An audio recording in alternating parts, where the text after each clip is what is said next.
Salam, selamat berjumpa kembali dengan sahabat terbaikku dimanapun berada. Sebelum kita mendengarkan sabdanya minggu ini, marilah kita berdoa. Damai sejahtera yang melampaui segala akal, yang datangnya daripada Kristus Yesus Tuhan kita, kiranya menyertai hati, pikiran, perasaan, dan seluruh hidup saudara. Amin. Firman Tuhan untuk kita pada Minggu Judika. Berilah keadilan kepadaku, Minggu tanggal 21 Maret 2021, diambil dari Ibrani pasal yang kelima, ayat 5 sampai ayat yang ke-10, dan bahan bacaan diambil dari Yeremia 31, ayat 31 sampai ayat yang ke-34, dengan tema Kristus pokok keselamatan.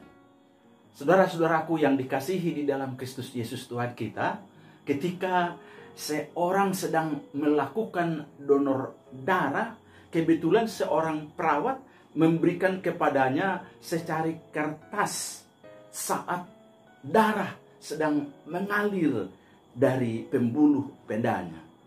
Kartu tersebut menunjukkan persentase jumlah orang dengan golongan darah yang berbeda-beda sebagai berikut. Golongan darah O positif itu 37,4%. A positif 35,7%. A negatif 6,3%. Dan B negatif 1,5%. Golongan darah yang paling langka yaitu golongan darah AB negatif. Hanya ditemukan satu orang dari 167 orang penduduk atau 0,6% dari jumlah penduduk. Dan pada kartu tersebut ada tulisan yang begitu menonjol di bold dan agak dicetak besar dengan pernyataan demikian. Golongan darah yang paling langka adalah golongan darah yang tidak ada pada saat dibutuhkan. Golongan darah yang paling langka adalah golongan darah yang tidak ada pada saat atau sedang dibutuhkan. Tapi pada saat ini saya mau mengatakan, saudaraku, ada sebuah golongan darah yang senantiasa tersedia bagi setiap orang yang membutuhkannya. Dalam 1 Yohanes pasal 1 ayat 7, firman Tuhan mengatakan, darah Yesus anaknya itu menyucikan kita dari segala dosa. Ini jelas, saudaraku, bahwa kematian Kristus di kayu salib saat darahnya tercurah dari seluruh tubuhnya telah menggenapkan tuntutan Allah yang kudus sebagai pembayaran atas dosa-dosa kita. Itu bisa kita baca dalam Ibrani pasal 9 ayat 12 dan ayat 22. Jadi sekarang setiap kali seseorang memohon dalam iman kepada Allah, bertobat dalam dosa-dosanya dan memohon pengampunan atas dosanya, maka ia akan diselamatkan dan juga dia akan diampuni. Betapa, saudaraku, luar biasanya pengorbanan Yesus bagi kita umat manusia, karena dia rela menderita bahkan mati di salib untuk menghapus dosa kita dan membebaskan kita serta menyelamatkan kita dari maut dan kematian kekal.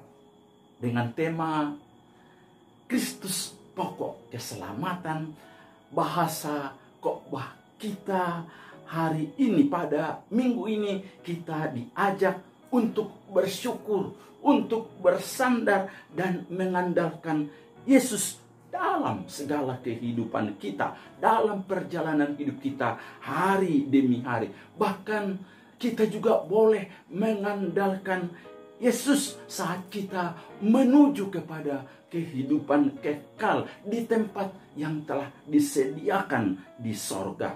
Karena memang Yesus adalah pokok keselamatan kita. Dan kita akan menyaksikan dalam kitab Ibrani ini, khususnya dalam teks khotbah kita ini, bahwa dia adalah seorang yang sangat luar biasa, melebihi umat manusia yang lain dan tokoh-tokoh yang lain dalam seluruh dunia ini. Sehingga dia juga disebut sebagai apa? Imam besar agung kita. Saudara-saudaraku di dalam Yesus Kristus Tuhan kita, menurut beberapa catatan dapat diketahui bahwa imam besar adalah jabatan imam yang sangat tinggi, jabatan super dan sangat dihormati, bahkan merupakan jabatan yang paling tinggi dalam agama Yahudi. Imam besar bukanlah jabatan yang bisa dikejar seperti layaknya jenjang kepangkatan. Contohnya umpamanya dari pendeta Tarsot menjadi pareses atau menjadi eporus, atau dari kolonel menjadi brigadir jenderal atau nanti menjadi jenderal. Seorang dapat menjadi imam besar hanya karena dipanggil dan juga dikhususkan oleh Allah sendiri, seperti yang terjadi kepada imam besar Harun dalam ayat 4. Dan setiap masa ada hanya satu orang imam besar atau imam tertinggi dalam agama Yahudi. Beda dengan saat sekarang ini, ada banyak orang yang mengakui dirinya, bahkan mengangkat dirinya mungkin sebagai imam besar bagi agama tertentu. Saudaraku, imam besar mempunyai tugas yang sangat istimewa, karena imam besar adalah penyambung lidah antara umat Israel dengan Allah. Bisa juga kita sebut sebagai penyampai pesan atau juru bicara antara umat Allah atau orang Israel kepada Allah, dan juga sebaliknya juru bicara Allah kepada umatnya, umat pilihan dan yang dikasihinya. Selain juru bicara, dia juga adalah juru syafaat yang mengangkat dan mendoakan kita umat Allah kepada Allah Bapa. Saudaraku, imam besar juga merupakan penilik atau pengawas rumah ibadah. Bahkan dia adalah ketua mahkamah agama.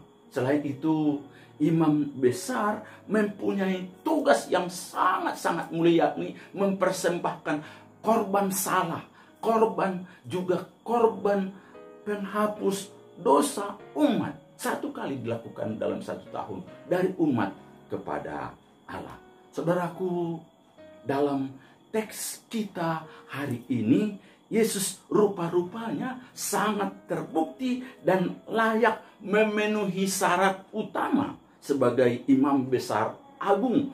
Bahkan sangat beda dengan imam besar sebelumnya dan sesudah Yesus datang. Makanya patutlah kita bersyukur untuk Yesus sebagai imam besar agung kita. Untuk itu mari kita perhatikan kehebatan, kebesaran, keagungan imam besar kita, Yesus, pada saat ini.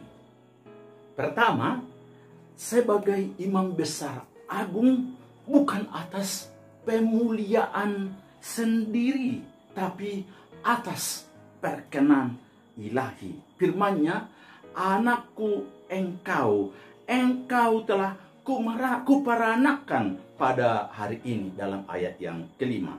Di sini kita melihat bahwa walaupun Allah telah mengangkat dan memproklamirkan Yesus sebagai anak yang dikasihinya dan yang berkenan kepada Allah Bapa, Yesus tidak pernah menyombongkan dan meninggikan dirinya, melainkan firman Tuhan katakan bahwa dia sangat merendahkan dirinya dan bahkan mengosongkan dirinya menjadi hamba dan taat atas apa yang terjadi kepada dirinya.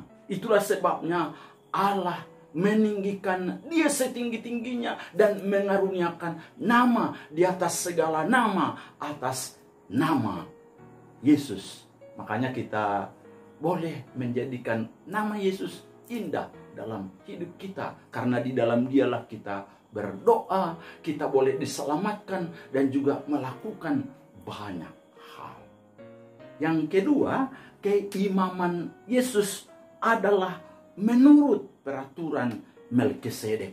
Firman Tuhan katakan, engkau adalah imam untuk selama-lamanya menurut peraturan Melkisedek. Ayat yang ke-6.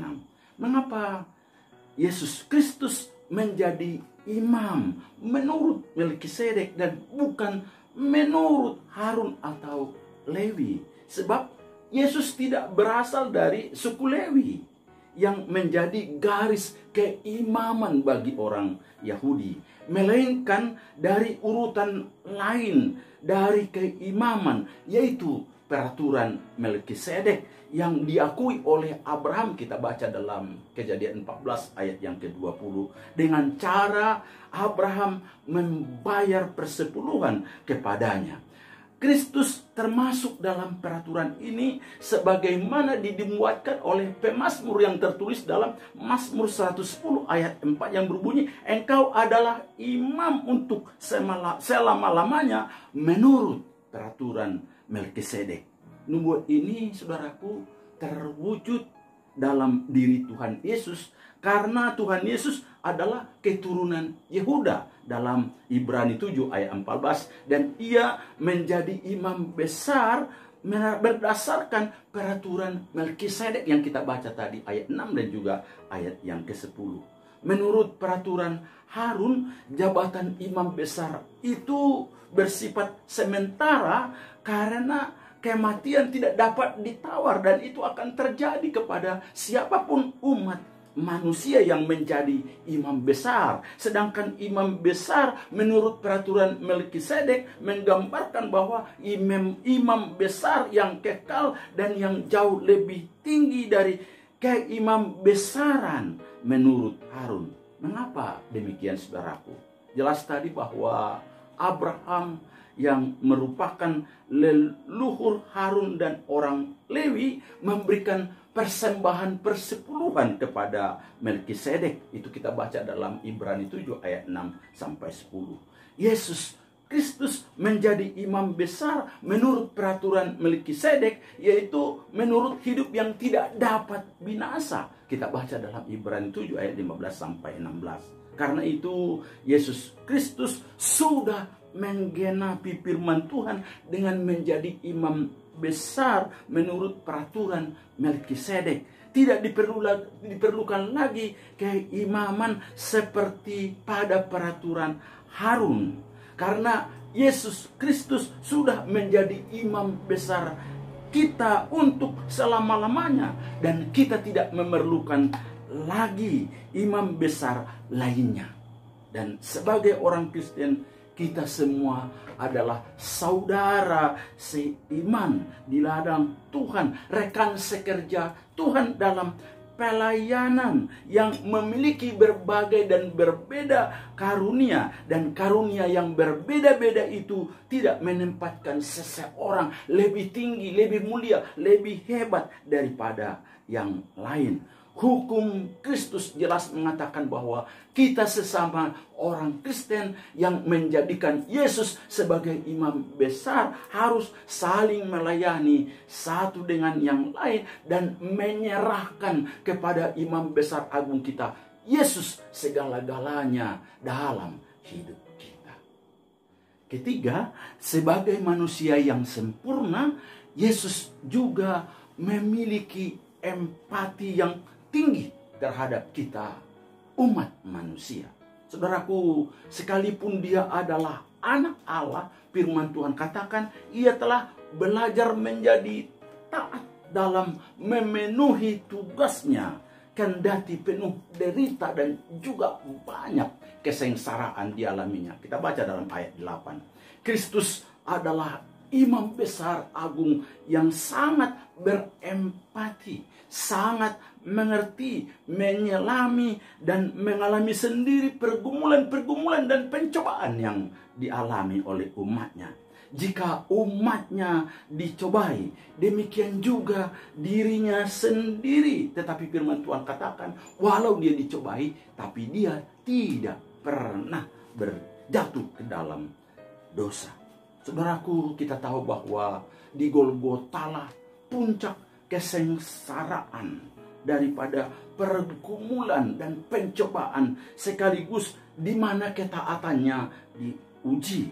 Dan inilah keunggulan imam besar kita, Yesus Kristus, yang melebihi imam besar Harun dan juga keturunan Lewi, sebab ia tidak pernah menyimpang dan berdosa dari kehendak Allah. Itu bisa kita baca tadi dalam pasal 4 ayat 15 dan juga dalam ayat 8 tadi. Jadi tidak perlu lagi dia melakukan pengorbanan dosa bagi dirinya sendiri, tetapi justru dirinya sendiri menjadi korban untuk menghapus dosa-dosa umat manusia seluruhnya.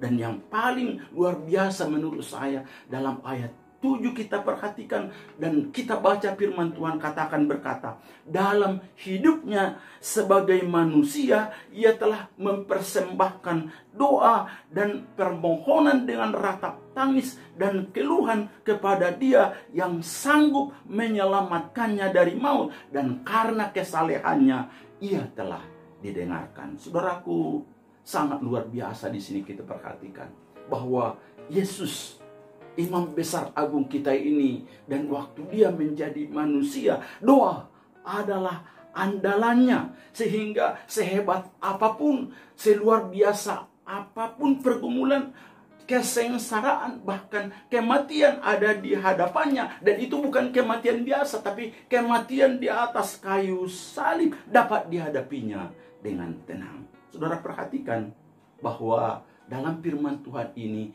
walaupun dia menangis dengan ratap tangis, bahkan dikatakan peluhnya seperti darah di dalam berdoa itu kepada Bapa, bukan berarti kesengsaraannya kayu salib dan dia mati di Golgota dihindarinya atau berlalu dari dirinya.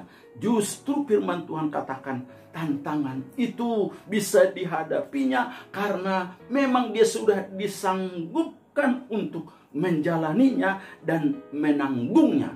Sehingga kita tahu apa yang telah dilakukannya menjadi sangat indah, sangat luar biasa. Empatinya yang hebat itu menjadi bagian kita umat manusia saat ini. Saudaraku, seharusnya apa yang Yesus ungkapkan di tempat ini, apa yang firman Tuhan katakan tadi, bahwa dia dengan doa dan ratap tangis datang kepada Tuhan, seharusnya menginspirasi kita sebagai umat Tuhan untuk apa? Untuk rajin, senang, rindu untuk apa? Berdoa, untuk meratap, untuk datang kepada Allah, sehingga sehebat apapun dan sesulit apapun masalah, pergumulan dan cobaan yang kita hadapi, atau sesakit apapun yang kita derita, tidak membuat kita surut dan undur, mengeluh, dan juga seolah-olah tidak ada lagi tenaga, karena kita sadar bahwa Tuhan dan kekuatan ilahi sedang ada bersama kita. Saudaraku yang dikasihi di dalam Kristus Yesus, Yesus adalah teladan sempurna bagi ketaatan. Dan sebagai manusia seutuhnya, bisa saja dia berpaling dari tugas yang Allah berikan kepadanya. Tetapi firman Tuhan katakan justru Yesus rela menjadi korban sempurna bagi seluruh umat manusia, dari dulu, sekarang, sampai selama-lamanya. Dan sebagai imam besar agung, Yesus adalah imam yang jauh melebihi imam besar yang dihormati oleh orang-orang Yahudi. Saudaraku, melaluinya seharusnya tidak ada alasan bagi kita untuk berpaling dari Kristus sebagai imam besar agung kita. Dia adalah imam besar yang sempurna. Ia juga menjadi juru selamat pokok keselamatan kita. Dan imam besar yang betul-betul mengerti penderitaan, pergumulan, pencobaan, dan sakit penyakit yang kita hadapi. Dan oleh penderitaan yang dijalaninya, walaupun dia tidak berdosa, ini sudah menjadi syarat atau memenuhi syarat dalam segala hal untuk menyediakan apa? Keselamatan bagi setiap kita umat manusia yang datang kepadanya. Saudaraku yang dikasihi di dalam Kristus Yesus Tuhan kita, sepatutnya lah pada minggu-minggu sengsara ini kita ingat bahwa Yesus adalah pokok keselamatan kita dalam segala kehidupan kita. Dia adalah imam besar agung yang dapat kita andalkan. Dia adalah pengantara kita, juru bicara kita, penyambung lidah kita. Dia adalah penyampai pesan kita, bahkan juru syafaat kita. Sehingga apa saja pergumulan, persoalan, dan juga tantangan, pencobaan, sakit, penyakit kita, keadaan kita dalam segala hal kehidupan kita ini dapat kita sampaikan, dapat kita serahkan kepada Yesus, agar Bapa juga nanti akan menjawab kita. Karena yang agung ini, Yesus imam besar agung ini, betul-betul mampu mengundihon, mampu mengangkat, meneguhkan, memberikan yang terbaik bagi kita. Tepatlah apa yang dikatakan Yesus kepada kita dalam Matius 11 ayat 28 yang berbunyi, "Marilah kepadaku semua yang letih, lesu, dan berbeban berat, aku akan memberikan kelegaan kepadamu." Untuk itu, betapa saudaraku kita beruntungnya, betapa bangganya, betapa luar biasanya kita memiliki Yesus. Karena dia selain juru selamat kehidupan kita, dia juga adalah menjadi imam besar agung yang sempurna, yang sanggup melindungi, mengundihun kita, yang bersyafaat bagi kita, mendoakan kita, bahkan sanggup menyerahkan yang terbaik dari dirinya untuk kita, supaya kita selamat dan memperoleh kehidupan kekal. Karena dia adalah korban penghapus dosa-dosa kita. Saudaraku, andalkan dia dalam segala hal. Percayakan seluruh hidupmu kepada dia, karena dia adalah pokok keselamatan dan imam besar agung kita. Tuhan Yesus memberkati. Amin.